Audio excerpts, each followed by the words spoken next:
C'est l'heure des Market Movers, les valeurs et les actifs à suivre tout au long de la journée. Et nous sommes en ligne avec Daniel Cohen-Delara. Bonjour. Bonjour Roselyne. Vous êtes, on le rappelle, le président de l'AFAT. L'AFAT, c'est l'Association française des analystes techniques. Alors Daniel, on va commencer par Stoxx 600 Chemicals. Il s'agit de l'indice des principales valeurs de la chimie en Europe qui a plutôt connu une année 2021 florissante, mais qui est un peu à la traîne ces dernières semaines, c'est cela ?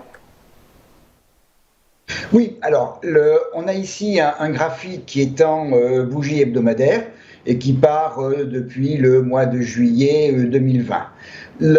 On a effectivement, comme vous l'indiquez, une grande forme pour cet indice, tout depuis évidemment le bas qui n'est pas ici de la crise pandémique des débuts 2020, et on est monté d'une manière extrêmement puissante jusqu'au mois de juin. Mais avril-juin de l'année dernière, et où on a créé une zone qui va nous intéresser juste après, qui est une zone support entre 1218 et 1238. On voit ici une zone effectivement sur laquelle on a hésité à franchir dans ce beau mouvement pendant quasiment 2 mois. Et puis la tendance a continué, on a fait un nouveau plus haut, on est revenu à l'automne 2021, on est revenu tester cette zone support.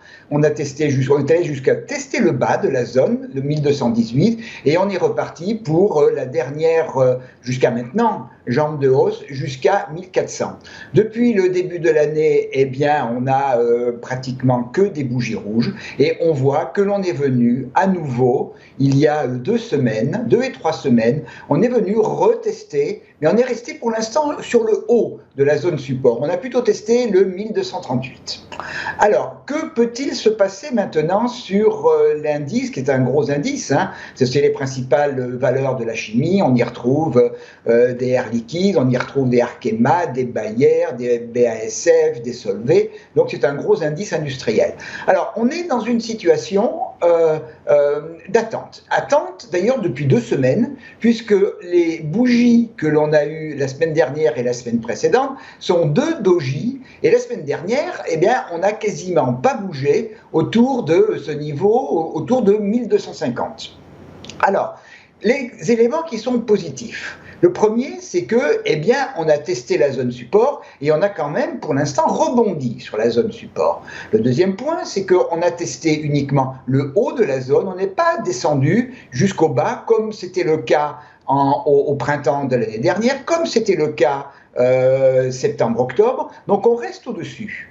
Le deuxième point, c'est qu'on a la moyenne mobile 65 périodes, qui a fait véritablement presque pile poil support, tel comme elle l'avait fait, alors ce n'est pas sur le graphique, sinon ça aurait été illisible, tel que ça a été testé au mois d'octobre 2000. Donc la moyenne mobile 65 est une moyenne mobile opérante pour l'actif, et elle a fait parfaitement support.